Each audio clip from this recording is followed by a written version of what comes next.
त्यांच्या म्हणण्याप्रमाणे आज दुसरा दिवस उपोषणाचा सरकारने आणि विशेष करून मुख्यमंत्री फडणवीस साहेबांनी सगळ्या मागण्यांची अंमलबजावणी करणं आवश्यक आहे. ती अंमलबजावणी त्यांनी करावी. कारण उपोषणाच्या काळात चौथ्या दिवसापासून ऑटोमॅटिक तोंडाला पाणी यायला सुरू होतं. आज दुसऱ्या दिवसापासूनच ती सुरू झाली. कारण अगोदरच 2 दिवसापासूनचा प्रवास आणि 2 दिवसापासूनचं उपोषी असणं, त्यामुळे शरीराला जास्तीचा परिणाम होतो. त्यामुळे आज उपोषणाचा दुसरा दिवस आहे.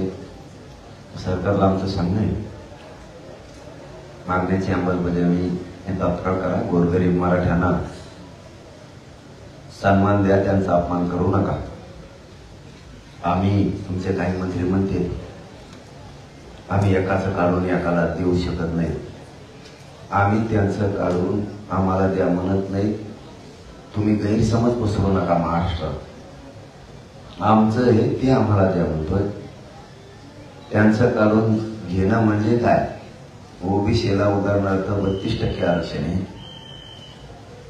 त्यांच्यातलं 20% आम्ही काढून घेणं, मग त्याला काढून घेणं म्हणजे तर त्यांना 10% ठेवणं. याला काढून घेणं म्हणजे मंत्री संभ्रम निर्माण करते. आम्ही 32% ओबीसी आरक्षणातलं 20% मराठ्याला काढून द्या ओबीसीचं असं म्हणत नाही. 10% ओबीसी आरक्षण 32% ओबीसीला ठेवा असं आम्ही म्हणत नाही. आम्ही म्हणतोय आमच्या ज्या नोंदी आहेत त्या ओबीसी आरक्षणात आहेत. आम्ही ओबीसीतच आहेत. मराठा आणि कुणबी हा एकच आहे. हे आमचं म्हणणं आहे. हे सरकारला समजून घ्या. संभ्रम निर्माण करू नका आणि राज्य अस्थिर करण्याचं काम मंत्र्यांकडून होऊ नये ही अपेक्षा आहे. तुमचा दुसरा प्रश्न होता की पोरांच्या बाबतीचा. पोरांना माझी सगळ्या विनंती आहे, तुमच्या गाड्या पोलिसांनी दिलेल्या पार्किंग मध्ये लावा. पोलिसांना कोण बोबल तर कशाला? पत्रकार परिषद चालली तरी बोंबलतोय. तो तेवढ्यालाच आलेला का? फक्त काय करायचं काय नाही करायचं हे असल्या पक्षाने पाठवलेले असते. ते त्यांना काय देणं घेणं नाही. काय सांगितलंय काय करायचं.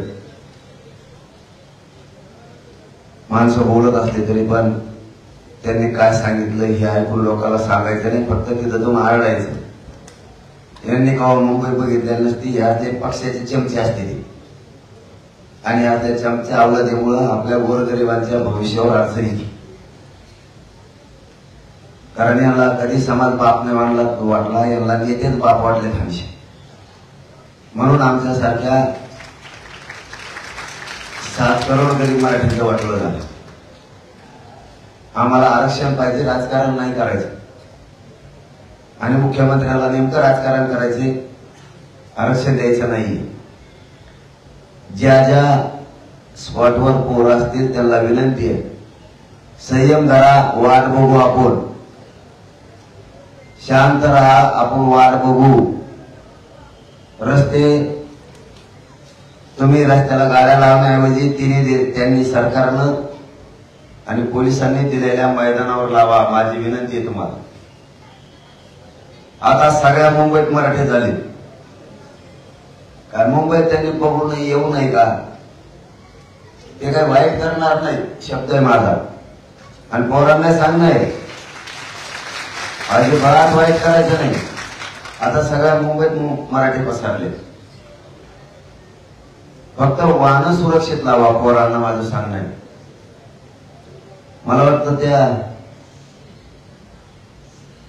बीपीटी का काहीतरी मस्जिद बंदर जवळ तिथलं एक ग्राउंड आहे. त्या ग्राउंडला लावा. इथून 3 किलोमीटर ते ग्राउंड आहे. त्याच्यानंतर कॉटन ग्रीन म्हणून आहे शिवडीला 2-4 किलोमीटरवर आहे इथून. काही येऊ शकतात, जाऊ शकतात, रेल्वेनं येऊ शकतात. मग आता ते देणं तर काम आहे ना. बीएमसीचा कोण असतो इथं? आयुक्त असतो का इकडे? मग आयुक्ताचं काम आहे ना.